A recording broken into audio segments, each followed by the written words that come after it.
Hello, my friends. It's been quite a while. Today, I want to share with you first a little tiny story and then talk about it a bit. It's a story about the butterfly and the gardener. The gardener one day walked through the garden seeing a butterfly struggling to get out of the cocoon. He took a pair of scissors and cut out the butterfly. He cut the cocoon and let out the butterfly because he thought he was actually helping the butterfly.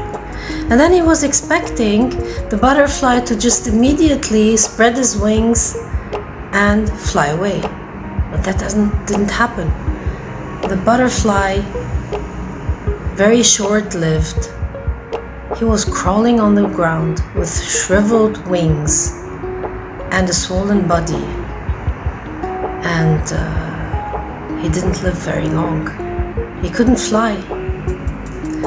Actually, the struggle getting out of the cocoon, it is pushing the fluid from his body into the wings to make the wings strong for the butterfly to fly away.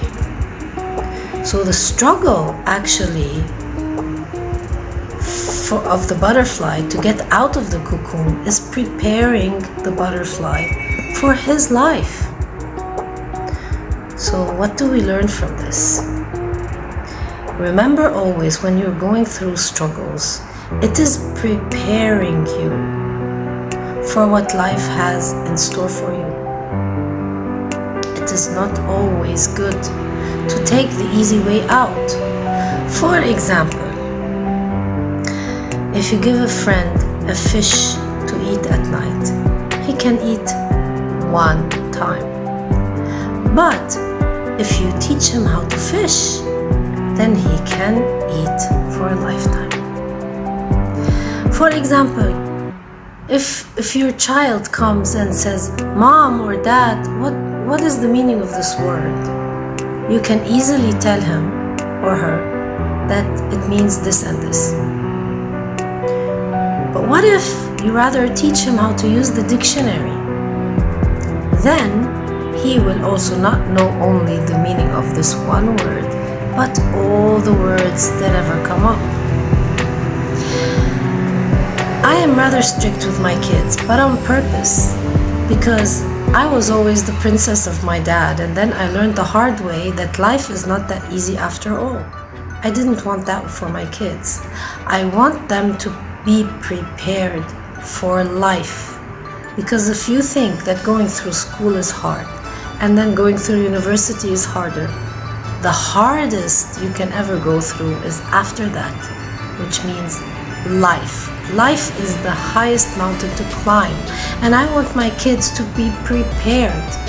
For example, we went through the pandemic, and we here in Lebanon, we had 14 hours of no electricity, and we had a very harsh winter, and it was horrible. But I let my kids go through it because I wanted them to go through these harsh conditions so that whenever anything comes up in life, they can be able to handle it. And plus, I didn't hire any private tutor or anything, and they didn't know anything about not computers, not Zoom, not anything. And my middle son, who was going into grade 4, 9 years old, okay, he managed everything on his own. And even my daughter, she didn't know PowerPoint, she didn't know Word, she didn't know Excel. She is self-taught and she managed beautifully. The only thing I did is sit with my first grader because he was still very little.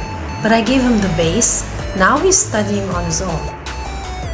So, do you feel the inspiration? As always, I love you.